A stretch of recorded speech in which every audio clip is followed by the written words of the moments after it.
Claire Dubois, 34 ans, habitait un petit appartement au 4e étage d'un immeuble ancien du quartier de la Guillotière, à Lyon. Tous les matins, elle se levait à 6 heures précises, préparait le petit déjeuner pour sa fille de 6 ans, Léa, et l'accompagnait à l'école avant de se rendre à son travail. Assistante administrative dans une entreprise d'ingénierie du centre-ville, elle menait une vie réglée, discrète, sans éclat. Sa priorité depuis la naissance de Léa était simple: protéger sa fille, assurer un toit, un repas chaud et un peu de stabilité dans un monde qui, pour elle, s'était effondré bien avant que Léa ne vienne au monde. Claire avait toujours été silencieuse au travail. Efficace, polie, respectueuse mais distante. Elle évitait les conversations personnelles, les pauses café trop longues, les fêtes d'anniversaire organisées dans la salle de repos. Certains collègues la trouvaient froide, d'autres la respectaient pour sa rigueur. Mais tous s'accordaient sur un point. Elle n'avait jamais parlé du père de sa fille. Pas une photo sur son bureau, pas une anecdote, rien. Léa était toute sa vie, mais Claire veillait à ce que cette vie privée ne franchisse jamais les portes vitrées de la société Morel Ingénierie. Ce jeudi matin-là, cependant, tout changea. Claire reçut un appel de l'école peu après 7 heures. Une panne de chauffage avait contraint l'établissement à fermer ses portes pour la journée. En urgence, elle tenta de joindre la voisine habituelle qui gardait parfois Léa.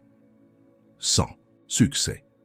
Elle appela même une collègue proche, mais personne ne pouvait l'aider à cette heure si matinale. Après quelques minutes d'hésitation, elle prit une décision qu'elle avait juré de ne jamais prendre. Elle amena Léa avec elle au bureau. Léa, petite fille aux cheveux châtain clairs et aux yeux verts, portait un pull à rayures roses et un jean trop court à la cheville. Elle tenait fermement la main de sa mère en entrant dans l'immeuble. Claire la fit asseoir à côté de son bureau dans un coin discret. Elle lui donna des crayons de couleur, quelques feuilles blanches et un vieux casque audio pour regarder un dessin animé sur un téléphone. « Tu dois être très sage, ma chérie, et ne faire aucun bruit. D'accord ?» murmura-t-elle. Léa acquiesça sans poser de questions. Au début de la matinée, tout se passa comme prévu. Les collègues de Claire la saluèrent avec curiosité, certains s'arrêtant pour dire bonjour à la petite. D'autres firent des sourires complices, attendris par la scène. Mais personne ne posa de questions. La présence de Léa, bien que rare dans ce lieu formel, ne semblait déranger personne. Claire s'installait dans une routine prudente, répondant à ses courriels, classant des documents, tout en jetant régulièrement des coups d'œil à sa fille.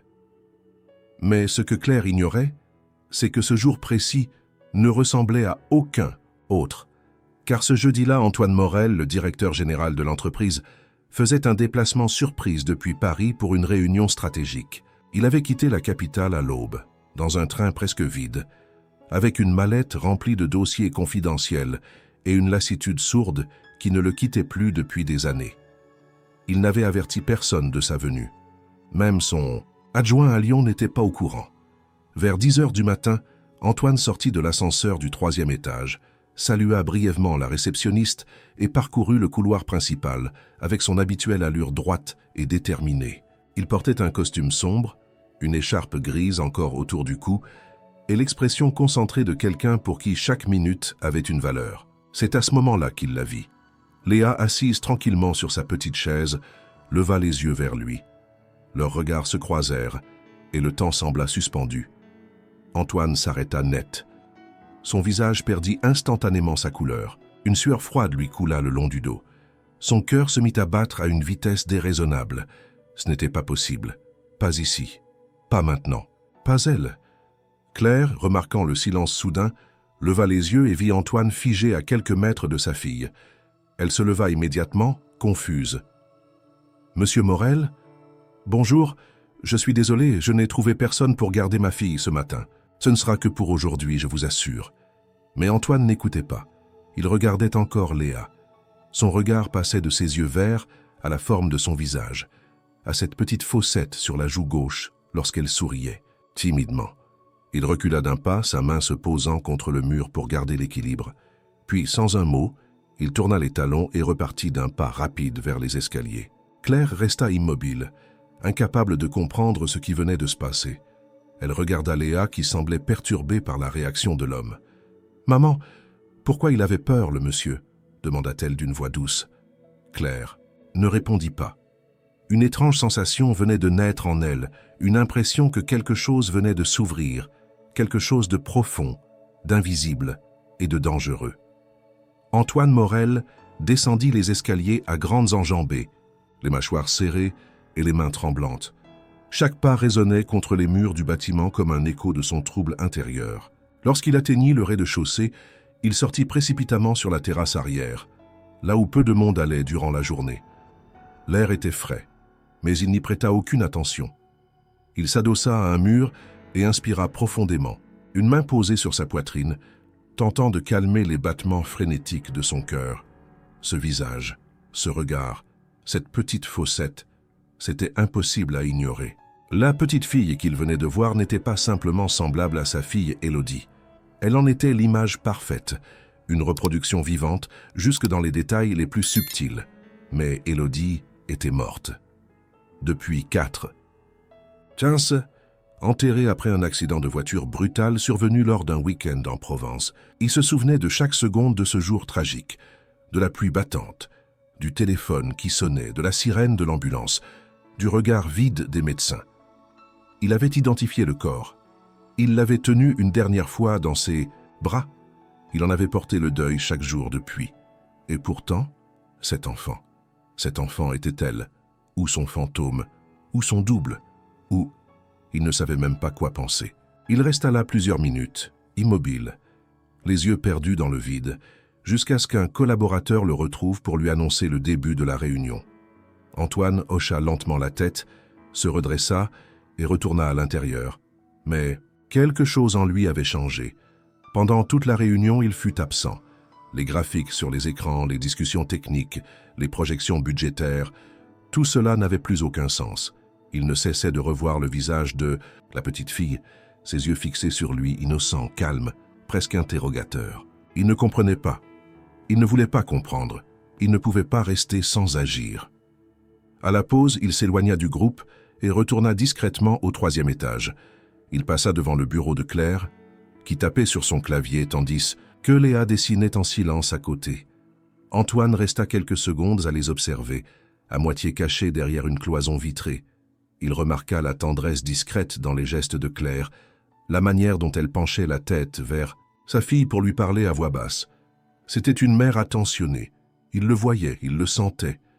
Mais pourquoi cet enfant lui ressemblait-elle autant? Et pourquoi cette ressemblance lui semblait-elle si précise, si parfaite? Claire leva brièvement les yeux et croisa son regard. Elle sursauta légèrement, surprise de le voir encore là. Il esquissa un signe de tête et s'éloigna rapidement, le cœur encore plus lourd qu'avant. Elle sentit alors une tension nouvelle s'installer dans l'air, quelque chose de subtil mais inquiétant. L'après-midi passa lentement. Claire fit de son mieux pour rester concentrée, mais elle ne pouvait oublier ce moment étrange du matin. Les réactions d'Antoine, son regard figé, sa pâleur soudaine, et maintenant ses allées et venues discrètes. Tout cela ne ressemblait en rien au patron distant et strict qu'elle connaissait. Antoine était réputé pour sa froideur, pour sa logique implacable et son détachement émotionnel. Jamais il ne s'attardait sur des détails personnels, jamais il ne se mêlait de la vie privée de ses employés. Pourtant, ce jour-là, quelque chose en lui avait vacillé. À la sortie du bureau, Claire prit la main de Léa et quitta l'immeuble rapidement. Dans le métro, elle observait sa fille avec une étrange appréhension. Elle cherchait sans le vouloir ce que cet homme avait vu. Les traits d'Élodie, qu'elle ne connaissait pas, mais qui, semble-t-il, se reflétaient dans le visage de Léa. Elle n'en parlait pas à haute voix, mais une partie d'elle se sentait déjà menacée, comme si un monde secret qu'elle avait enfermé derrière 1000 portes était sur le point de s'ouvrir. De son côté, Antoine retourna à l'hôtel où il séjournait.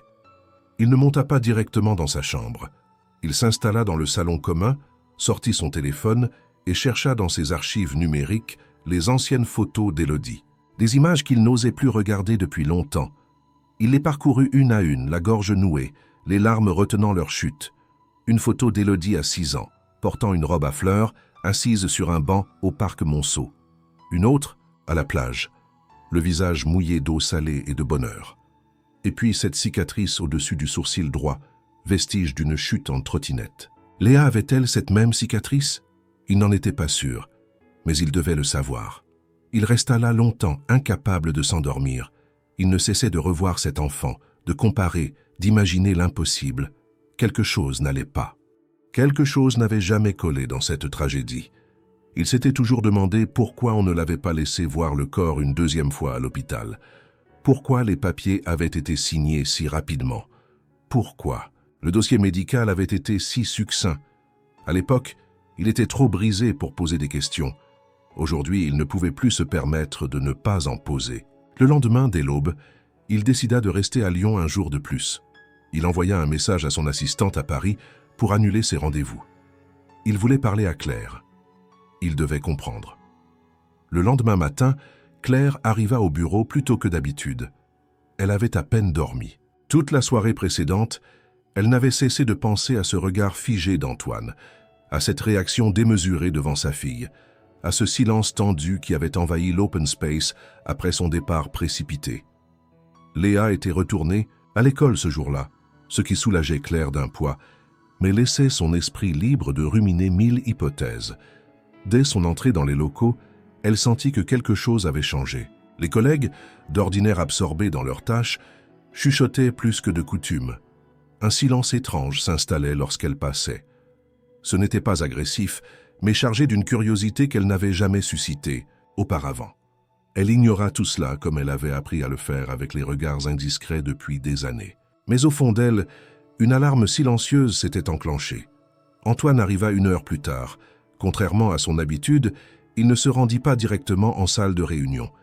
Il marcha lentement dans le couloir, observant les bureaux, saluant d'un signe de tête ceux qu'il croisait, son regard parcourant les visages comme s'il cherchait quelqu'un. Quand il passa devant le poste de Claire, il ralentit légèrement. Elle sentit sa présence, avant même de lever les yeux. Leurs regards se croisèrent une fraction de seconde. Antoine la salua poliment, presque mécaniquement, puis poursuivit son chemin sans s'arrêter. Claire, troublée, retourna à son écran. Mais ce bref échange la laissa mal à l'aise.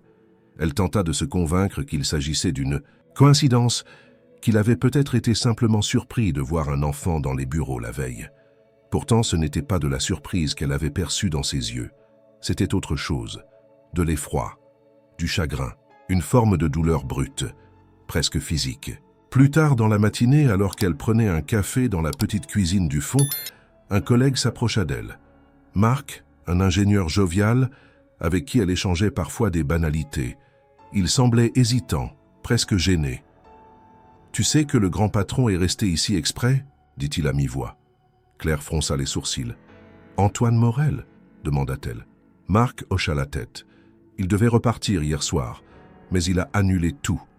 Paraît qu'il veut rester quelques jours. Claire tenta de ne rien laisser paraître, mais son cœur accéléra. « Et alors ?» répondit-elle d'un ton neutre. Marc haussa les épaules. « Rien. Juste, il avait l'air bizarre hier. T'as vu comment il a regardé ta fille? J'ai cru qu'il allait s'évanouir, on dirait qu'il a vu un fantôme. » Elle ne répondit pas. Elle retourna à son bureau, la tête en feu. L'idée que cet homme, froid et distant, puisse être profondément troublé par Léa la dérangeait plus qu'elle ne voulait l'admettre. Et si ce n'était pas un malentendu? Et s'il avait réellement vu quelque chose dans le visage de Léa? Mais quoi? Une ressemblance? Avec qui? Pourquoi cela le bouleverserait-il à ce point? Les jours suivants furent marqués par une tension constante. Antoine apparaissait plus souvent dans l'open space. Il ne venait pas parler. Il observait. Il passait lentement, parfois 2 ou 3 fois dans la même journée. Il s'arrêtait près de l'imprimante, faisait mine de lire un rapport ou se penchait sur un document technique. Mais Claire sentait son regard peser sur elle. Un regard, long, silencieux, lourd de questions. Elle essayait de l'ignorer, mais son corps la trahissait. Elle sentait la sueur perler sur sa nuque, ses doigts devenir maladroits sur le clavier, son souffle s'accélérer dès qu'elle percevait ses pas. Léa n'était plus là, mais la présence de sa fille flottait dans l'air comme un souvenir, vivant que personne ne pouvait effacer, et surtout pas Antoine. Un matin, Claire entra dans l'ascenseur, juste au moment où Antoine s'apprêtait à y monter. Ils se retrouvèrent seuls, enfermés dans l'espace exigu. Le silence était écrasant. Claire fixait le sol, sentant son cœur tambouriner contre sa poitrine. Antoine, lui, ne disait rien. Il ne la regardait pas, mais elle percevait sa tension, son trouble. Lorsqu'ils atteignirent le 3e étage, il la laissa passer sans un mot. Juste un regard court, chargé de quelque chose d'indéfinissable. Claire rentra chez elle ce soir-là avec une migraine terrible. Elle coucha Léa plus tôt que d'habitude, puis s'installa dans le salon avec une tasse de thé. Son regard se perdit sur les murs, sur les dessins de Léa accrochés avec du ruban adhésif, sur les photos rangées sur l'étagère. Elle en prit une vieille photo prise à la maternité, le jour où elle était rentrée avec Léa dans ses bras. Elle la fixa longuement. Et si... Non, c'était impossible. Mais dans un coin reculé de son esprit, une voix faible murmurait « Et si ce que tu crois savoir n'était pas toute la vérité ?» Le vendredi matin, alors que Claire classait silencieusement des rapports dans un classeur métallique, une notification inattendue apparut sur son écran. Une invitation à se rendre dans le bureau d'Antoine Morel à 10 heures précises. Elle relut le message 3 fois, les mains légèrement moites. Jamais en 3 ans de service elle n'avait été convoquée par le directeur général en personne. Il n'intervenait que rarement avec les employés en dehors de la direction. Cette sollicitation soudaine fit grimper en elle un mélange d'angoisse et d'incompréhension. Elle tenta de garder son calme en préparant quelques documents, croyant qu'il s'agissait peut-être d'un audit ou d'une demande spécifique liée à ses tâches. Pourtant, son intuition lui soufflait que cette entrevue n'avait rien à voir avec le travail. Depuis la venue de Léa au bureau et la réaction de Morel, tout s'était teinté de mystère. À 10h moins 1, elle frappa doucement à la porte vitrée du bureau d'angle. Une voix grave répondit « Entrez ». Elle poussa lentement la porte et découvrit Antoine assis derrière un large bureau en bois foncé, les mains jointes devant lui, les yeux fatigués. Il ne portait pas de veste ce jour-là, simplement une chemise blanche roulée aux avant-bras. La lumière naturelle inondait la pièce, mais l'atmosphère semblait pesante. Claire s'avança, droite, crispée. Il lui indiqua le siège en face sans un mot. Elle s'y assit, gardant les mains sur ses genoux, attendant qu'il prenne la parole. Un silence s'installa, long et pesant. Puis enfin, il parla. « Je vous remercie d'être venu. » Il marqua une pause, cherchant visiblement ses mots. « Ce ne sera pas une conversation facile, mais j'ai besoin de vous poser une question. Personnelle. Très personnelle. » Claire fronça les sourcils. « Je vous écoute, » répondit-elle, prudemment. Il inspira profondément, ses yeux se plantant dans les siens. « Combien d'années a votre fille ?» demanda-t-il. Claire cligna des yeux, surprise. « Elle a 6 ans. » Antoine acquiesça lentement, le regard fuyant un instant. Il se leva, fit quelques pas vers la fenêtre, resta dos à elle. « Elle est née en quelle période ?» Claire sentit une boule monter dans sa gorge. « En avril. Le 22 avril. » Un silence lourd tomba à nouveau. Antoine restait immobile, les bras croisés derrière le dos. Puis il se retourna lentement. Son visage était tendu, mais ses traits trahissaient une souffrance bien plus ancienne que cette simple discussion. « Excusez ma franchise, madame. Dubois. Mais je dois vous poser cette question. Je vous demande pardon si elle vous semble déplacée. » Il fit une pause. « Qui est le père de votre fille ?» Claire resta figée. Son cœur rata un battement. Elle ne s'attendait pas à cela. Pas aussi directement. Pas dans ce bureau, entre 4 murs vitrés, sous les néons silencieux. Elle avala difficilement sa salive. « Je n'en parle jamais, » répondit-elle à voix basse. « Ce n'est pas un sujet que je partage. » Antoine la regarda intensément. « Je comprends, mais je vous en prie. C'est important. » Claire détourna les yeux, fixant un point invisible sur le sol. Son esprit s'embrouillait. Elle aurait pu mentir, inventer un prénom, une histoire. Mais quelque chose dans la voix d'Antoine lui disait que ce ne serait pas suffisant. Il cherchait quelque chose de précis, et elle ne savait pas quoi. « Je n'ai jamais révélé son identité, même à mes proches, » murmura-t-elle. C'était une décision personnelle. Antoine ne répondit pas tout de suite. Il revint s'asseoir lentement, les mains tremblantes. « Est-ce que vous l'avez connu longtemps ?» Claire ferma les yeux un instant. « Non, ce fut... Bref, une erreur peut-être, mais une erreur qui m'a donné la seule chose qui compte. » Il hocha la tête lentement. Puis, d'une voix presque cassée, il demanda « Vous êtes sûr que l'hôpital ne s'est pas trompé ?»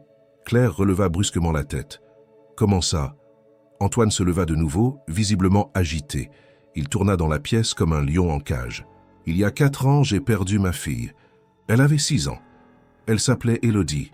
Et Elle était le portrait craché de Léa. « J'ai vu votre fille, et j'ai cru devenir fou. » Claire resta sans voix. Les mots n'avaient plus de sens. Elle se leva lentement, le visage pâle. « Je dois y aller. » Antoine ne tenta pas de la retenir. Il la regarda franchir la porte sans un mot. Lorsqu'elle sortit, elle traversa l'open space sans entendre les claviers, les téléphones, les bavardages. Elle marcha droit jusqu'aux toilettes, s'enferma dans une cabine et s'effondra en larmes. Ce qu'il venait de dire, ce nom, cette coïncidence impossible. Tout tournait autour d'elle, dans un tourbillon de peur et d'incrédulité. Qui était réellement Antoine Morel? Et pourquoi sa fille ressemblait-elle à une enfant morte depuis des années? Antoine rentra à son hôtel ce soir-là sans prendre le dîner. Il monta directement dans sa chambre, jeta sa veste sur le fauteuil et resta debout au centre de la pièce, immobile, les yeux fixant le vide. Depuis sa conversation avec Claire, une marée de souvenirs s'était déversée dans sa mémoire, ravivant chaque instant lié à Élodie. Les anniversaires, les balades au parc, les histoires du soir, et ce jour maudit où tout avait basculé. Il ouvrit lentement son ordinateur portable, chercha dans un vieux dossier intitulé « Famille » et lança une vidéo. Élodie, 6. Quand courait dans le jardin d'une maison de campagne, riant aux éclats, tandis qu'il la poursuivait avec un ballon à la main. Sa voix résonnait à travers l'écran, claire, vive, pleine d'innocence. Il mit pause sur un instant précis. Elle regardait la caméra avec un sourire large, sa fossette bien visible, les yeux d'un vert limpide. Ce regard, il l'avait retrouvé chez Léa. Il ne pouvait plus nier ce qu'il voyait, mais il ne pouvait pas non plus l'accepter. Élodie était morte, c'était un fait. Alors pourquoi chaque fibre de son être lui criait maintenant que cette mort n'était peut-être pas réelle, que quelque chose lui avait été arraché sous un faux prétexte, dans un enchaînement d'erreurs dissimulées? Il se souvint du jour de l'accident. Il était en déplacement à Berlin. Sa femme, Camille, était partie en week-end avec Élodie chez ses parents à Avignon. La voiture avait dérapé sur une route mouillée. Camille avait survécu avec de lourdes blessures. Élodie, non, du moins c'est ce qu'on leur avait dit. L'hôpital d'Aix-en-Provence, les pompiers, les rapports médicaux. Mais tout avait été si rapide, si flou. Antoine n'avait vu le corps que brièvement, déjà recouvert, le visage à moitié dissimulé par des bandages. Il avait accepté cette vision comme vérité. Parce qu'on lui avait dit qu'il n'y avait rien d'autre à faire. Il se leva d'un bond et saisit son téléphone. Il contacta discrètement un ancien camarade de faculté, devenu détective privé à Paris. Il lui expliqua la situation de manière vague, demandant une enquête discrète sur Claire Dubois. Antécédents, lieu d'accouchement, conditions, de naissance de Léa, tout. Il ne dit pas un mot sur ses soupçons, se contentant d'une formule prudente « J'ai besoin de comprendre si on m'a menti ». Pendant ce temps, Claire n'arrivait pas à trouver le sommeil. Elle fixait le plafond de sa chambre, la respiration courte. Le nom Élodie tournait dans sa tête comme une malédiction. Elle n'avait jamais connu cet enfant, mais désormais elle ne pouvait s'empêcher d'y penser. Elle se leva en pleine nuit, ouvrit une boîte de souvenirs qu'elle gardait dans un tiroir de commode. À l'intérieur, des photos de Léa, bébé, son bracelet de naissance, quelques échographies et la fiche de sortie de la maternité. Tout semblait normal. Aucun indice ne venait confirmer ou infirmer ce que sous-entendait Antoine. Mais une question grandissait en elle. Et si, par une erreur monstrueuse, sa fille n'était pas celle qu'elle croyait? Et si elle avait été mêlée sans le savoir à une confusion tragique? Cela lui paraissait impensable, insensé. Et pourtant, Léa n'avait jamais ressemblé à Claire. Beaucoup l'avaient fait remarquer, même dans sa propre famille.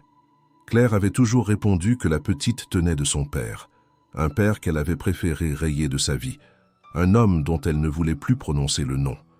Mais aujourd'hui, cette explication ne lui suffisait plus. Le lendemain, elle se rendit chez son ancienne obstétricienne, le docteur Morel. Aucun lien de parenté avec Antoine, malgré le nom commun. Elle l'avait suivi tout au long de sa grossesse et avait assisté à l'accouchement à la maternité Croix-Rousse. Claire n'avait pas pris rendez-vous. Elle s'était présentée à l'accueil et avait attendu, anxieuse, qu'on lui accorde quelques minutes. La docteure l'accueillit avec bienveillance. Elle se souvenait de Claire, de sa grossesse discrète, de son regard déterminé. Lorsque Claire évoqua des doutes sur un éventuel échange ou une erreur à la naissance, la réaction fut immédiate. Surprise, presque un choc. « À Lyon ? Non, impossible, dit-elle. Les protocoles sont très stricts. Tout est vérifié plusieurs fois. » Claire insista. « Et si quelqu'un avait commis une erreur humaine, une confusion au moment des bracelets ?» Le médecin secoua la tête. « Il faudrait qu'une série d'erreurs très graves ait été commises. Ce serait un scandale, et vous auriez été contacté bien avant. » Claire ressortit du cabinet encore plus perdue. Ce n'était pas une réponse, seulement un refus de croire à l'improbable. Mais l'improbable semblait désormais rôder autour d'elle à chaque coin de rue. Antoine, de son côté, reçut en fin de journée un premier rapport du détective. Les informations étaient banales. Claire Dubois, née à Valence, venue à Lyon pour ses études, grossesse déclarée en janvier, accouchement en avril. L'enfant enregistré à son nom seul. Aucun père mentionné. Pas de visite signalée. Mais un détail attira son attention. Le nom de la maternité. Croix-Rousse. Il chercha immédiatement les archives de l'hôpital d'Aix-en-Provence. Sa fille, Élodie, avait été emmenée d'urgence à la maternité. Croix-Rousse. Le transfert avait eu lieu après l'accident, car l'hôpital d'Aix n'était pas équipé pour les cas pédiatriques graves. Le choc fut immédiat. Les deux enfants avaient été présentes dans le même établissement. Au même moment. Antoine sentit le sol se dérober sous ses pieds. La fin de semaine s'annonçait calme, mais ni Claire ni Antoine ne trouvèrent la paix dans leurs pensées. Depuis leur dernière rencontre, l'atmosphère à Morel-Ingénierie était devenue presque oppressante. Claire, bien qu'encore silencieuse, semblait tendue, méfiante. Elle évitait les regards, gardait les écouteurs, dans les oreilles même sans musique, comme un moyen de se couper du monde. Antoine, lui, ne faisait plus semblant de travailler normalement. Il passait de longues heures enfermé dans son bureau, parfois assis dans l'obscurité, lisant et relisant les premiers éléments du rapport du détective. Mais ce vendredi matin, tout bascula. Claire venait de s'installer à son poste lorsqu'un collègue du service des ressources humaines, Thomas, s'approcha d'elle avec une expression hésitante. Il n'échangeait que rarement, mais ce jour-là, il sembla poussé par une forme de conscience. Il lui glissa discrètement quelques mots. « Tu sais que quelqu'un a consulté ton dossier de recrutement récemment. » Claire releva les yeux surprise. « Mon dossier RH ?» Thomas acquiesça, baissant la voix. « Oui, c'est enregistré dans le système, et la demande d'accès venait du bureau de direction. » Claire sentit son estomac se contracter. Elle savait ce que cela signifiait. Antoine fouillait dans sa vie. Officiellement ou non, il utilisait ses privilèges pour chercher des informations qu'elle n'avait jamais partagées. L'angoisse se mêla à une forme de colère. Que cherchait-il exactement? Et jusqu'où serait-il prêt à aller? Elle remercia Thomas et tenta de se concentrer sur son travail, mais l'idée ne la quittait plus. À midi, elle décida d'en avoir le cœur net. Elle attendit que la salle de direction soit vide, puis s'approcha du bureau d'Antoine. Elle frappa sèchement à la porte. Il ouvrit, surpris de la voir. Avant qu'il ne puisse dire un mot, elle entra. « Vous avez fouillé dans mon dossier personnel ?» lança-t-elle sans détour. Antoine ferma doucement la porte, l'air grave. « Je suis désolé, Claire. Je n'ai pas voulu vous manquer de respect. Je cherche simplement des réponses. » « Des réponses? À quoi? Vous pensez que j'ai volé une enfant? Que j'ai fabriqué une identité pour Léa ?» Il recula d'un pas. « Non, je ne dis pas ça. Mais il y a trop de coïncidences, trop de similitudes. Je ne peux pas faire semblant. Je dois comprendre. » Claire sentit ses mains trembler. « Léa, c'est ma fille. Je l'ai portée, je l'ai mise au monde. J'ai vécu chaque minute de sa vie. » Antoine la regarda avec intensité. « Et si ce n'était pas elle que vous aviez ramenée de l'hôpital ?» La phrase tomba comme un coup près. Claire tourna les talons, ouvrit la porte brutalement et quitta la pièce sans un mot. Son esprit était en feu. Comment cet homme pouvait-il suggérer une chose pareille? Et pourtant, une petite voix au fond d'elle murmurait encore « Et si ?» Ce soir-là, elle rentra chez elle avec une sensation d'urgence. Elle déposa Léa chez sa voisine, en prétextant une migraine, puis prit sa voiture sans but précis. Elle conduisit jusqu'au centre commercial, cherchant une distraction. Mais en entrant dans le parking souterrain, elle vit quelque chose d'étrange. Une enveloppe brune posée bien en évidence sur le pare-brise de sa voiture. Elle s'en approcha, méfiante, l'ouvrit sur place. À l'intérieur, une dizaine de photos, toutes de la même petite fille. Âgée de 6 ans, aux cheveux châtains. Claire, aux yeux verts lumineux, une cicatrice discrète au-dessus du sourcil droit. Sur le dos d'une des photos, un nom écrit à la main, Élodie. Claire sentit ses jambes faiblir.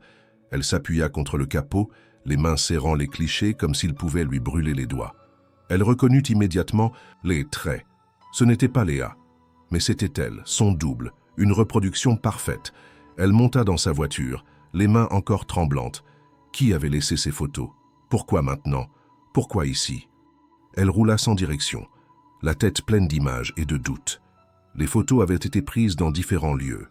Un parc, une chambre d'enfant, un pique-nique.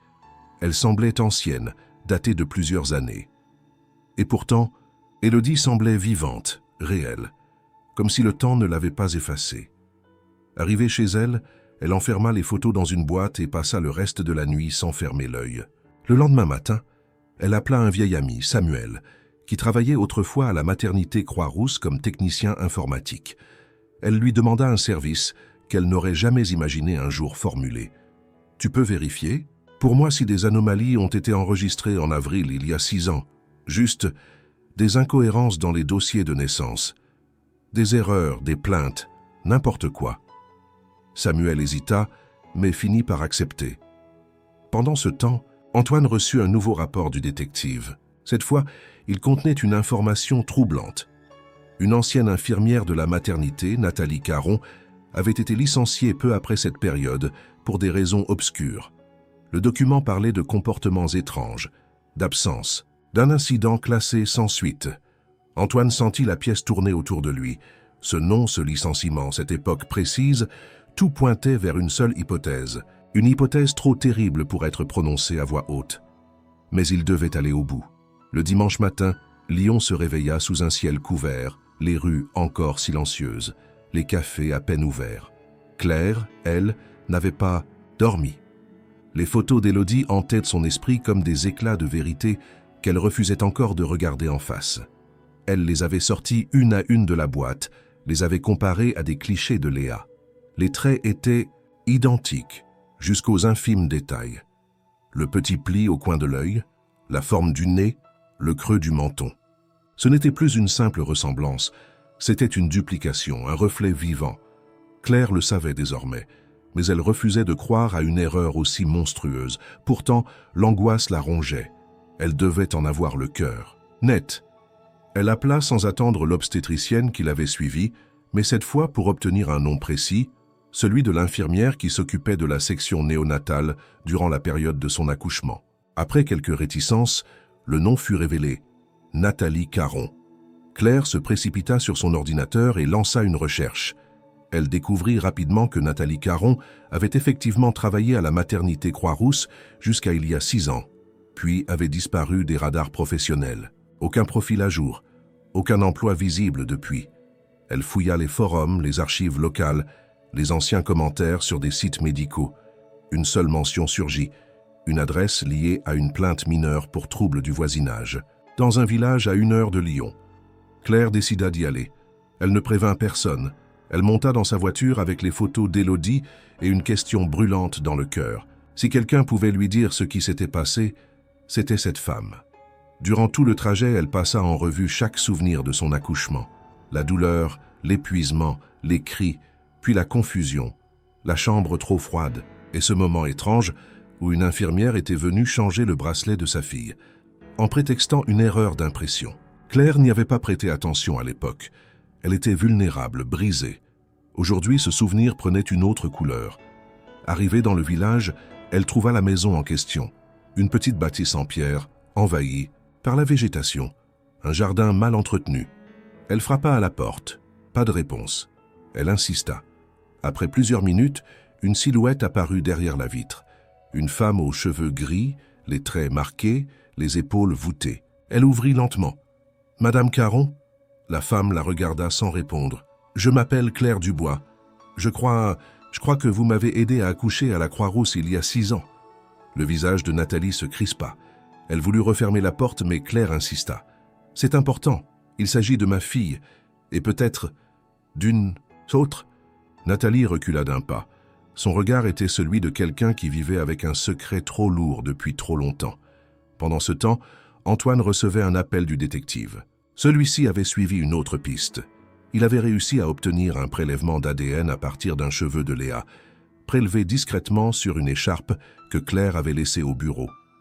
Antoine avait accepté, à contre-cœur, cette manœuvre illégale.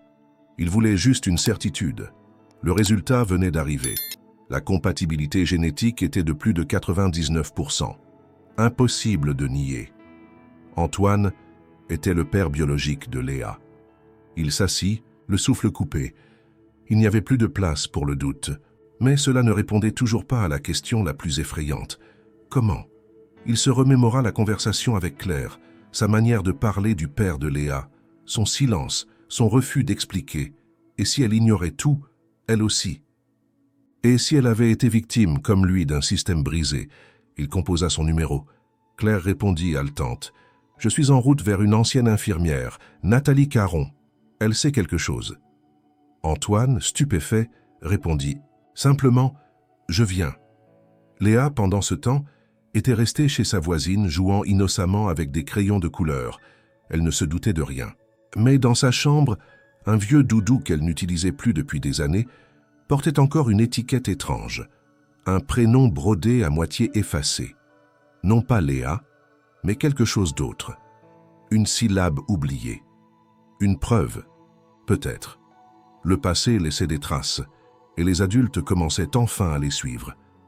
Le ciel s'était assombri au-dessus du petit village, où Claire attendait, figée, devant la porte entr'ouverte de Nathalie Caron. L'ancienne infirmière resta un moment silencieuse. Puis, d'un geste lent, elle fit signe à Claire d'entrer. La maison dégageait une odeur de renfermé, mêlée au relent de camphre et de thé froid. Les rideaux étaient tirés, la lumière tamisée. Claire s'installa sur un vieux canapé déformé, tandis que Nathalie s'assit en face, les mains nouées sur ses genoux. « Pourquoi êtes-vous venu me voir ?» demanda-t-elle d'une voix rauque. Claire sortit les photos d'Élodie et les posa sur la table basse. Nathalie les observa sans les toucher. Elle ne cligna pas des yeux. Pas une émotion sur son visage. Mais Claire vit ses doigts se crisper. « Je veux comprendre. J'ai besoin de savoir si ma fille est vraiment la mienne. » Nathalie baissa les yeux. « Et si ce n'était pas le cas, que feriez-vous » Claire sentit sa gorge se nouer. Elle n'avait pas de réponse à cette question. Tout ce qu'elle savait, c'est que son amour pour Léa ne changerait jamais. Mais elle devait connaître la vérité, même si elle faisait mal. Elle hocha simplement la tête, comme pour dire « Peu importe, je dois savoir ». Nathalie soupira profondément. Son corps semblait porter le poids de toutes les années écoulées. « Vous n'êtes pas la première à venir avec ces doutes », murmura-t-elle. « Mais vous êtes la première à oser me confronter. » Avant qu'elle ne puisse aller plus loin, quelqu'un frappa à la porte. Claire se leva d'un bond, mais Nathalie, sans surprise apparente, alla ouvrir. Antoine entra. Il avait roulé aussi vite que possible depuis Lyon, le cœur martelé par l'adrénaline. En voyant Claire et Nathalie dans la même pièce, il sut qu'il touchait enfin au cœur du mystère. « Monsieur Morel », dit simplement Nathalie, sans étonnement. « Je vous attendais aussi, semble-t-il. » Il ne répondit pas. Il s'assit à côté de Claire, échangeant avec elle un regard chargé de tension et de non-dit. « Vous êtes venu pour la vérité ?» demanda Nathalie. Ils acquiescèrent ensemble. Elle se leva, fouilla dans un vieux tiroir et en sortit une petite boîte en métal. Elle la posa devant eux. « J'ai gardé ceci depuis des années. Je ne savais pas quoi en faire. J'ai attendu que quelqu'un vienne. À l'intérieur, un bracelet de naissance, jauni, avec un nom illisible, et un autre intact au nom de Élodie Morel. » Claire sentit son estomac se retourner.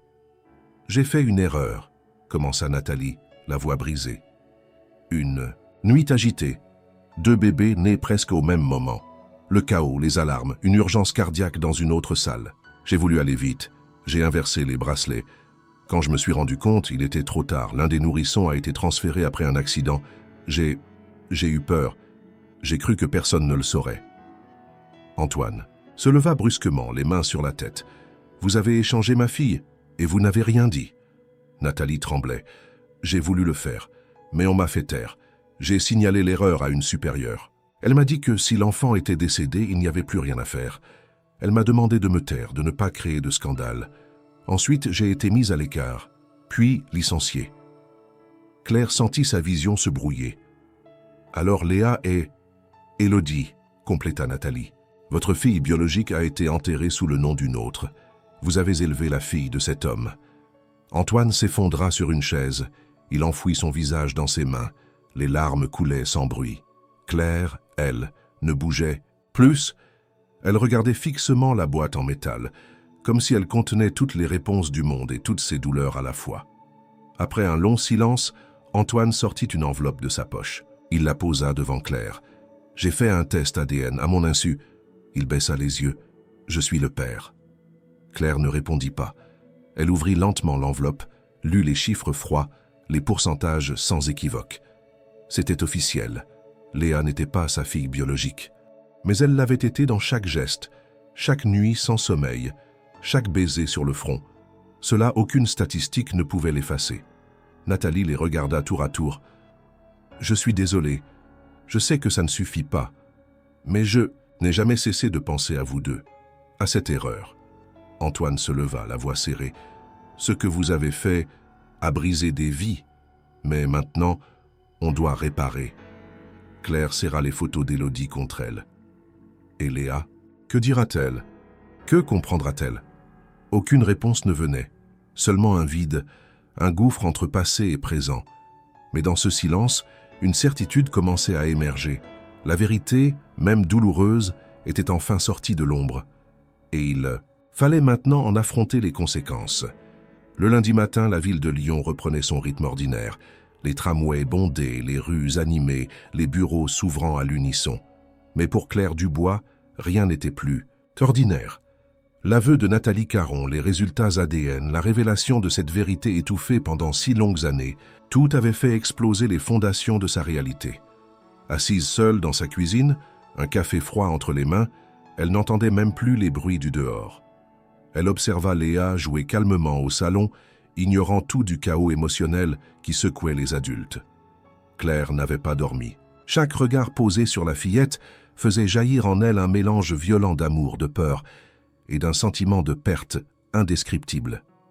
Elle ne pouvait plus se regarder dans un miroir sans se demander « Qui suis-je si je ne suis pas sa mère ?»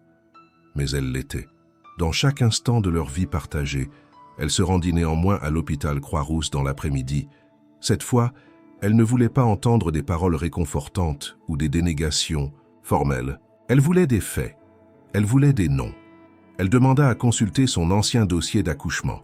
Les procédures étaient strictes, mais elle insista, invoquant un motif légitime. Finalement, elle fut conduite dans une salle d'archives numériques, accompagnée par une archiviste prudente. Le dossier s'ouvrit à l'écran. Admission le 21 avril. Accouchement par voie naturelle sans complications majeures. Heure de naissance de Léa. 2h43 du matin. Mais une ligne attira l'attention de Claire. Une note manuscrite numérisée, ajoutée le jour même à 4h17.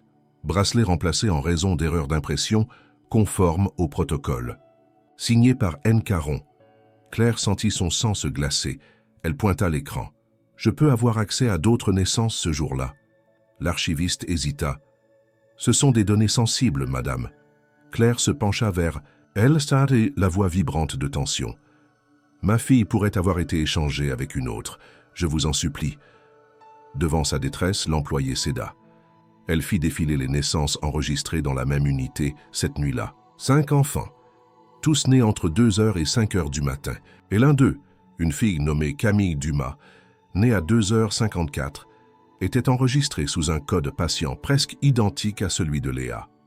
Claire copia le nom. Elle savait ce qu'elle devait faire. Elle sortit de l'hôpital en courant presque, le cœur battant à tout rompre. Une recherche rapide sur Internet lui donna une piste. Camille Dumas vivait à Marseille avec ses parents et l'adresse figurait dans une publication d'école maternelle sur une page locale. Elle ne savait pas si cette fille était sa fille biologique, ni si la famille Dumas était au courant de quoi que ce soit. Mais elle devait savoir. Elle appela Antoine sur le chemin du retour.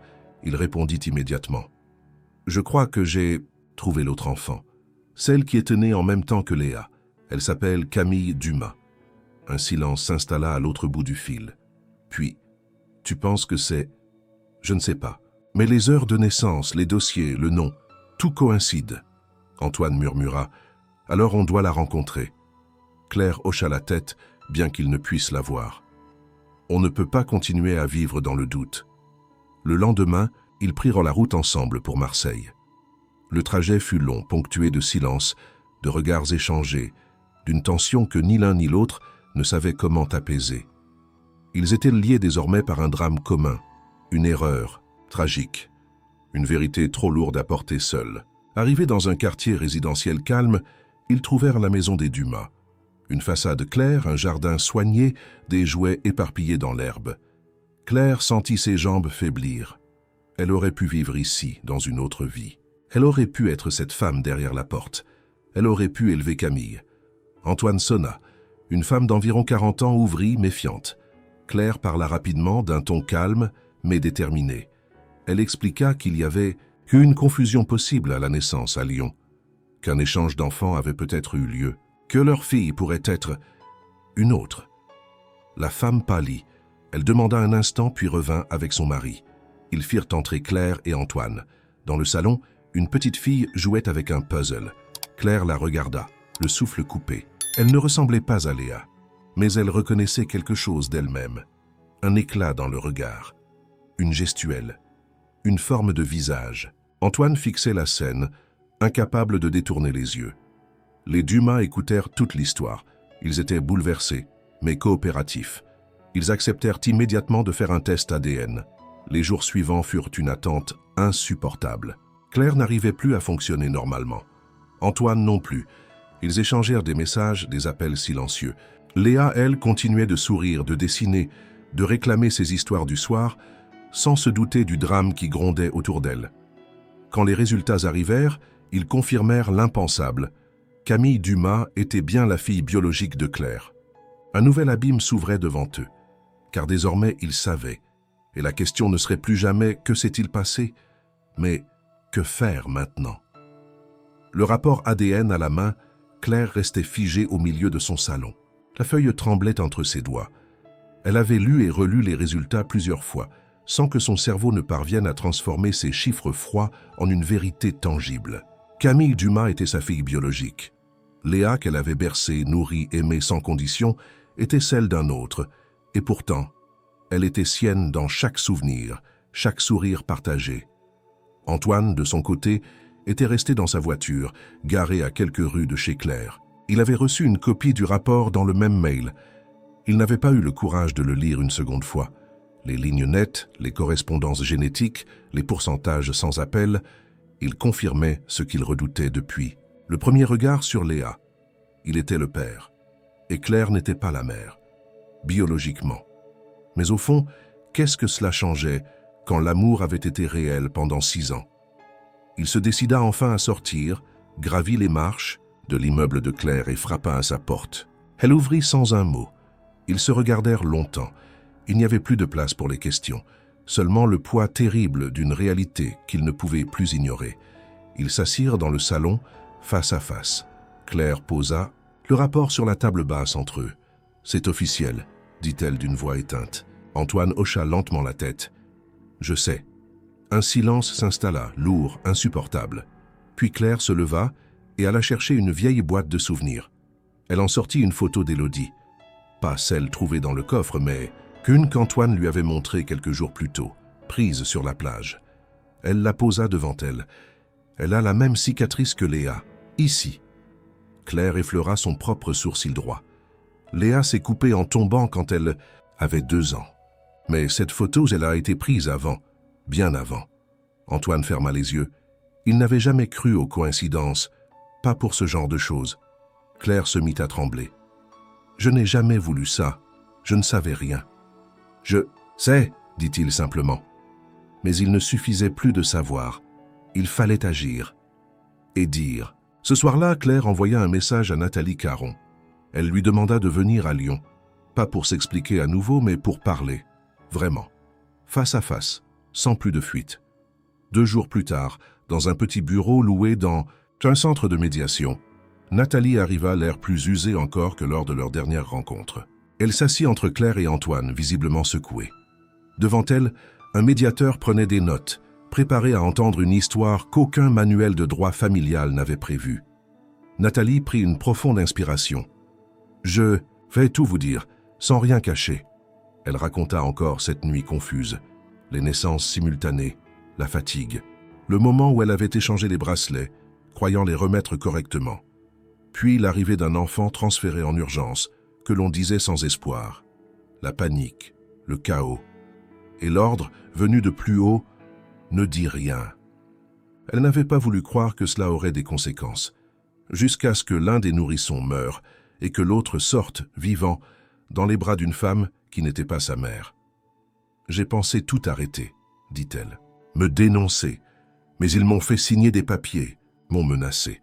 J'ai perdu mon emploi et puis j'ai eu peur. » Antoine, la voix dure, demanda « Qui est ce « il » ?» Nathalie le regarda, les yeux embués.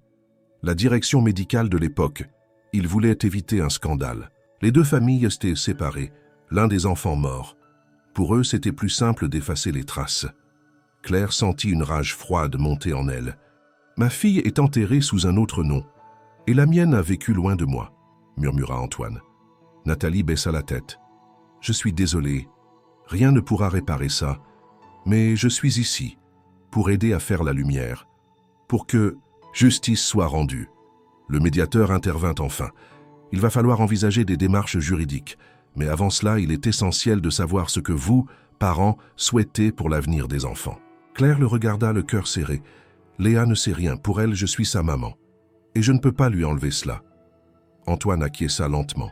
« Et je ne veux pas briser ce lien. Mais je veux qu'elle sache qui je suis, progressivement, sans violence. » Ils savaient désormais qu'un chemin très étroit s'ouvrait devant eux. Celui de la vérité, certes, mais aussi celui de la reconstruction, fragile, pleine d'embûches. Claire demanda une seule chose. « Je veux voir Camille, au moins une fois. » Antoine posa la main sur la sienne.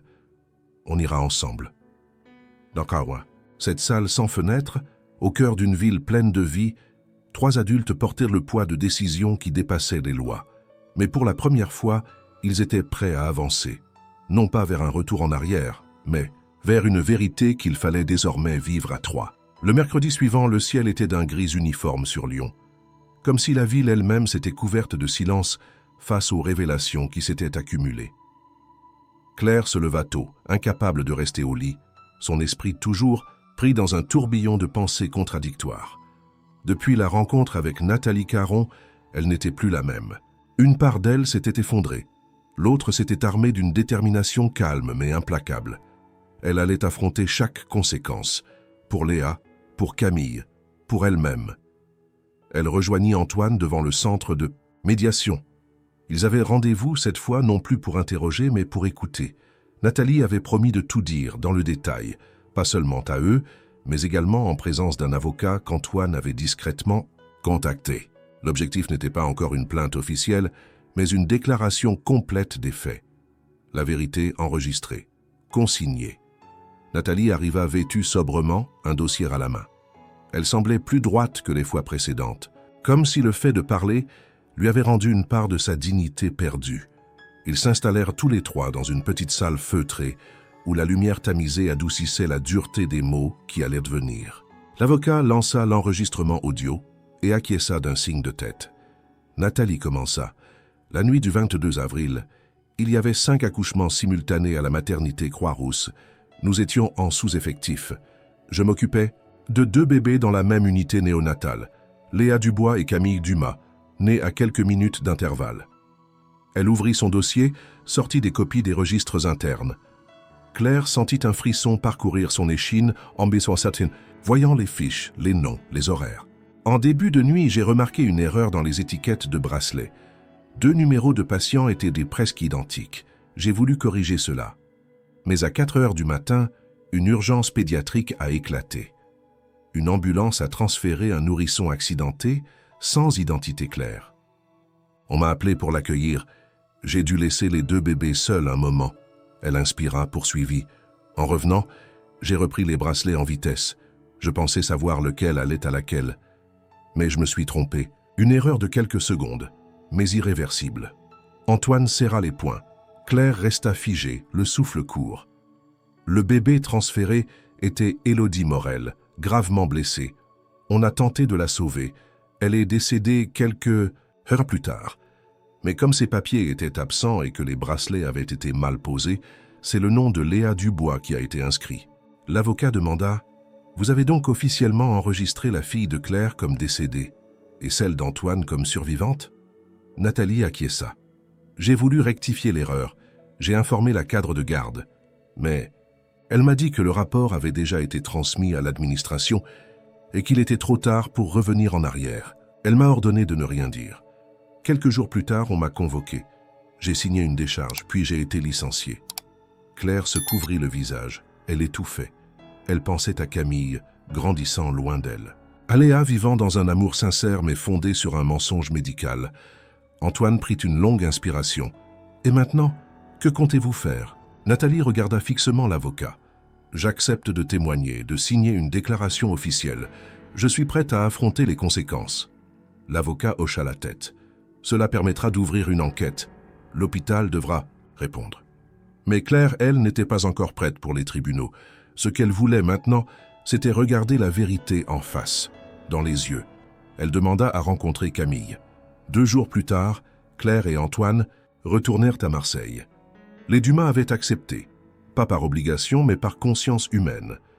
Ils savaient que leur fille biologique avait grandi dans un autre foyer, et eux aussi vivaient désormais avec cette déchirure. Camille ouvrit la porte. Elle était calme, sérieuse, d'une douceur étrange pour une enfant de 6 ans. Claire sentit ses jambes se dérober. Camille la regarda, puis regarda Antoine, et sans qu'on ne lui ait encore rien dit, elle murmura « Je vous ai vu dans un rêve ». Claire éclata en larmes. La rencontre fut brève, douce, pleine de silence. Claire ne lui dit pas encore tout. Ce n'était pas le moment. Mais elle savait qu'un lien venait de se tisser, aussi fragile qu'indispensable. Elle n'avait pas perdu Camille. Elle venait de la retrouver. Et cela, aucun hôpital, aucun papier, aucune erreur ne pourrait plus jamais le lui enlever. Le soir, en reprenant la route vers Lyon, Claire et Antoine ne parlèrent presque pas. Le poids du passé pesait encore trop lourd. Mais quelque chose avait changé. La vérité était là. Claire n'était plus dans le flou. Antoine n'était plus seul dans son chagrin. Et 2 enfants, quelque part entre Marseille et Lyon, allèrent devoir apprendre qu'elles avaient été séparées par le destin, mais peut-être réunies par le courage de 2 adultes prêts à tout reconstruire. Les semaines qui suivirent furent marquées par une série de décisions difficiles. Claire et Antoine, désormais liés par un destin tragique, devaient composer avec la réalité de 2 enfants nés à quelques minutes d'intervalle, échangés par erreur, et désormais épanouis dans des foyers qui n'étaient pas les leurs par le sang, mais le devenaient par l'amour. La première décision fut de ne rien précipiter. Ni Antoine, ni Claire, ni les Dumas ne voulaient traumatiser les enfants. Ils décidèrent ensemble, après des réunions avec psychologues et médiateurs, d'organiser un processus progressif. Léa et Camille devaient d'abord se connaître, avant d'apprendre la vérité.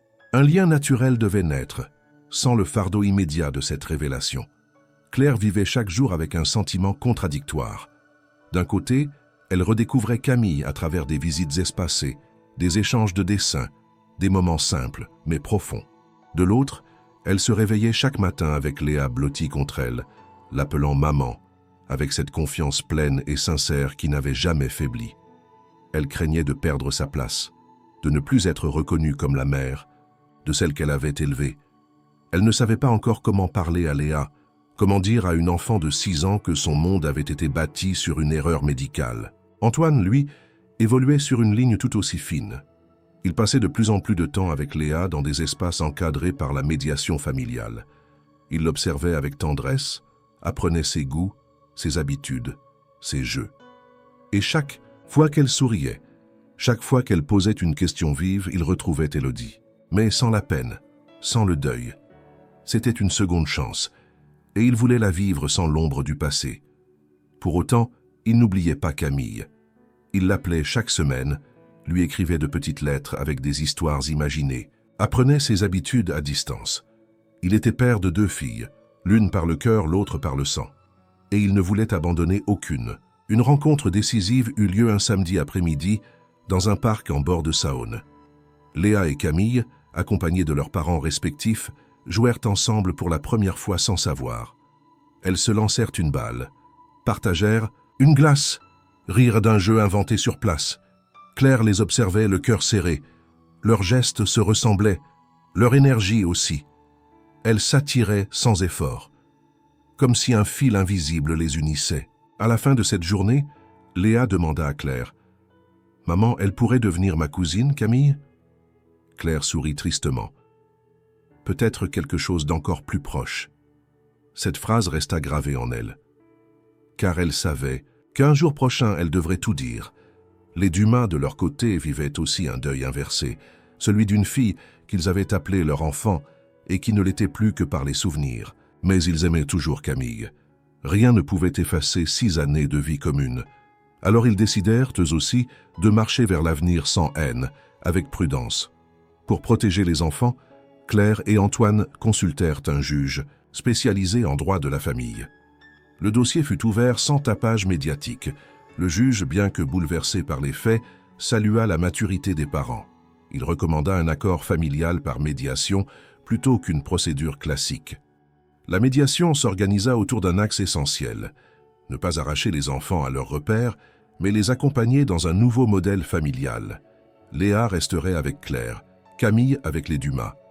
Mais les 2 familles s'engageraient à créer des ponts, à cultiver ce lien fraternel qui dépassait les définitions classiques.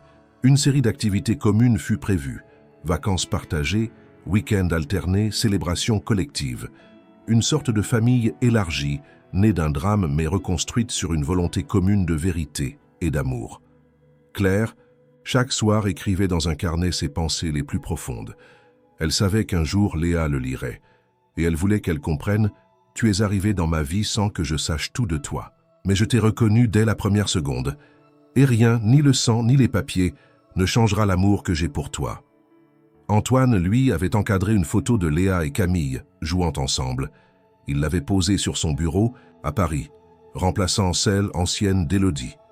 Non pour oublier, mais pour accepter que la vie avait transformé sa douleur en une nouvelle chance. Une chance fragile, mais bien réelle. Dans cette transition délicate, aucun des protagonistes ne chercha à effacer le passé. Tous apprirent à vivre avec, à composer avec les cicatrices, à donner un sens à l'inacceptable. Et dans les rires légers de Léa, dans les yeux curieux de Camille, dans les regards échangés entre Claire et Antoine, une évidence se dessinait peu à peu. Le lien qui unit les êtres dépasse les noms et les origines. Il se tisse dans les gestes quotidiens, dans la patience, dans les choix faits avec le cœur. Le passé ne pouvait être effacé, mais le présent, lui, pouvait être réinventé, et le futur construit avec courage. Le printemps s'installait doucement à Lyon. Les arbres fleurissaient, les terrasses reprenaient vie, et avec elles, une certaine légèreté semblait revenir. Dans l'appartement de Claire Dubois, le silence n'était plus pesant. Il était devenu paisible, apaisé. Chaque pièce portait les marques du quotidien reconstruit, des dessins de Léa accrochés au réfrigérateur, des livres partagés. Sur la table basse, une photo encadrée où Léa et Camille riaient côte à côte, les bras enroulés l'un autour de l'autre. Il avait fallu du temps, des mois de dialogue prudent, de regards pleins de doutes, de larmes retenues. Mais aujourd'hui, les fondations d'une nouvelle vie étaient posées. Claire et Antoine ne vivaient pas ensemble, mais ils avaient trouvé une cadence. Ils se voyaient régulièrement, partagèrent des repas, organisaient ensemble les week-ends où les 2 filles pouvaient se retrouver. Léa avait appris la vérité. Pas d'un coup, pas brutalement, mais à travers des mots choisis, adaptés à son âge. Claire lui avait parlé d'un accident à l'hôpital, d'une confusion et surtout d'un homme qui était plus qu'un ami. Léa avait écouté, le front plissé, puis avait posé une question simple. « Alors, j'ai 2 familles. » Claire avait répondu en serrant sa main. « 2 familles qui t'aiment très fort, oui. » Camille, de son côté, avait aussi été guidée avec douceur. Les Dumas lui avaient expliqué que son histoire avait été bousculée au tout début, mais que rien ne changeait l'amour qu'il lui portait. Elle avait rencontré Claire dans un jardin, un matin de mai. Elle avait couru vers elle avec un bouquet de pâquerettes et dit « Tu sens comme moi ». Cette phrase, Claire l'avait gardée en elle, comme un secret sacré. Antoine s'était transformé. Moins rigide, plus attentif, il avait appris à laisser de la place. Il ne cherchait pas à prendre Léa à Claire, ni à corriger le passé. Il voulait seulement être là, à sa manière. Il l'accompagnait parfois à l'école, l'emmenait au musée, lui racontait des histoires de quand il était petit.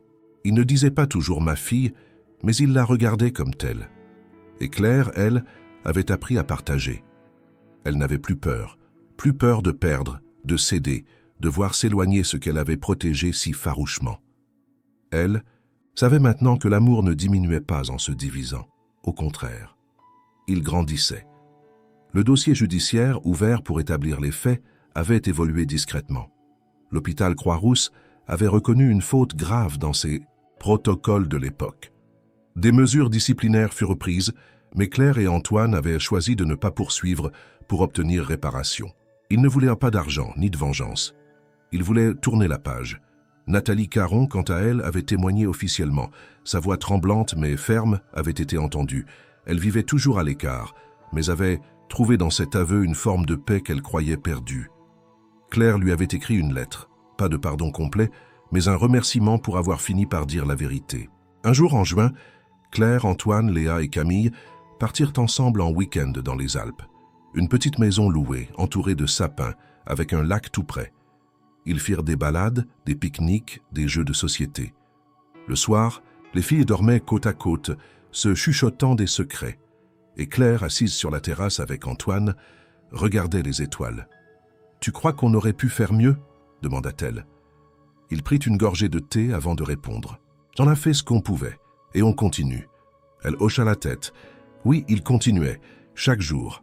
Léa commença à appeler Antoine « Papa Antoine », d'abord timidement, comme si elle testait le mot, puis avec assurance. Antoine ne le corrigea jamais. Il ne souriait pas toujours, mais ses yeux disaient assez.